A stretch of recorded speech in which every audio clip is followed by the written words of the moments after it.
je m'appelle Amélie Pleukin, je suis consultante en conduite du changement chez Avanade. Avanade est un intégrateur Microsoft, ça veut dire qu'on déploie les technologies Microsoft dans les entreprises. Et mon rôle, c'est d'accompagner ce déploiement technologique d'un point de vue humain.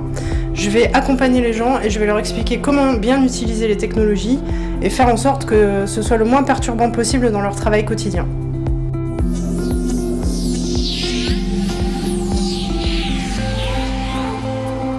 Mes missions au quotidien, c'est de travailler sur 2 axes. Je vais travailler avec les comités de direction, les équipes informatiques, pour prévoir le déploiement technologique et prendre toutes les informations pour ensuite pouvoir communiquer avec les collaborateurs des entreprises, leur expliquer pourquoi on fait des changements technologiques, les technologies qu'on va leur mettre à disposition, ce que ça va changer dans leur vie, et ensuite je vais les former à ces nouvelles technologies. Donc j'ai vraiment deux rôles, qui est d'accompagner les comités de direction dans la transformation digitale et d'accompagner les collaborateurs dans le même sens.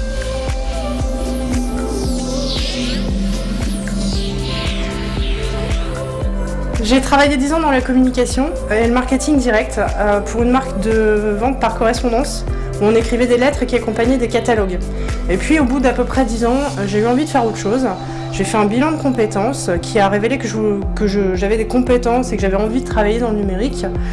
Et par le biais d'une opportunité interne, j'ai travaillé sur le projet de déploiement Office 365 pour cette même marque de VPC. Et quand le projet s'est terminé, j'ai eu envie de continuer. Et c'est là que j'ai démarché les entreprises de services numériques et que j'ai commencé mon premier poste de consultante.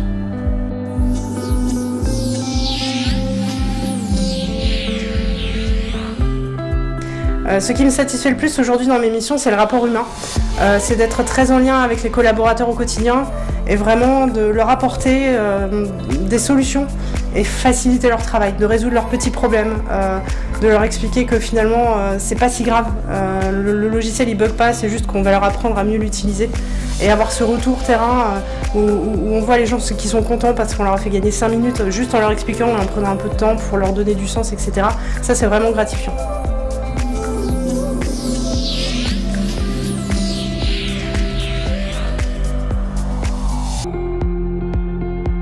Alors le conseil que je donnerais aux jeunes femmes qui veulent travailler dans le numérique, c'est d'oser simplement et d'être soi-même. Souvent on peut avoir peur parce que on dit que c'est un milieu masculin, que peut-être il faut beaucoup de compétences techniques. Moi je vous dis que le numérique c'est un monde vraiment très ouvert, qu'on peut venir de n'importe quel milieu, si on a envie de le faire on peut, et qu'il n'y a pas que des hommes et des geeks dans ce milieu-là, la preuve je suis là. Donc du coup n'hésitez pas, vraiment si ça vous fait envie, si vous vous dites il y a vraiment quelque chose, j'ai envie d'essayer, faites-le, vraiment osez et proposez ce que vous avez proposé et être vous-même.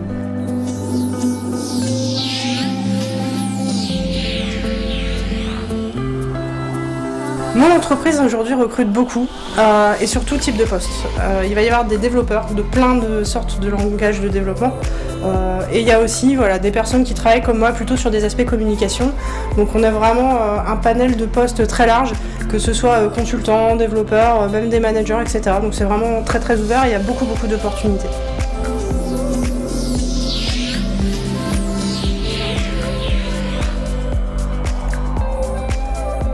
Mon entreprise a une politique de recrutement surtout envers les femmes.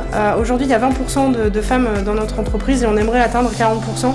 Du coup, on a une attention toute particulière sur ces profils-là, qu'elles soient vraiment orientées techniques, développeuses ou plutôt sur des profils plutôt numériques généralistes comme le mien. Du coup, on a plusieurs choses qui sont en cours. Déjà, il faut savoir que les annonces sont rédigées de manière très inclusive pour que les femmes se sentent concernées tout de suite en lisant l'annonce et elles ne se sentent pas rebutées parce qu'elles auraient été rédigées juste pour un public masculin. Et puis, on fait intervenir des femmes dans le processus de recrutement. Donc, dès lors que vous allez prendre contact avec mon entreprise, vous allez être rappelé, quoi qu'il en soit. Et si les discussions se poursuivent, on fera intervenir une femme à côté du process pour que vous puissiez discuter de manière franche et honnête sur qu'est-ce que ça fait d'être une femme dans cette entreprise. Est-ce que c'est bien ? Est-ce que la politique de rémunération elle est vraiment transparente et tout le monde gagne la même chose ou pas ? Et ça permet de créer un lien de confiance et de montrer que c'est pas que des paroles, il y a vraiment des choses derrière.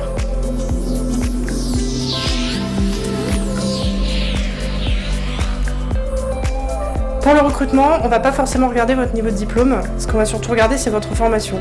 Sur les langages de développement, par exemple. Si vous postulez pour un poste de développeur, ce serait important déjà d'avoir certaines connaissances, que ce soit autodidacte ou par formation, mais il faut un minimum de bagages. Par contre, si vous êtes sur des postes un peu plus généralistes, d'accompagnement au changement par exemple.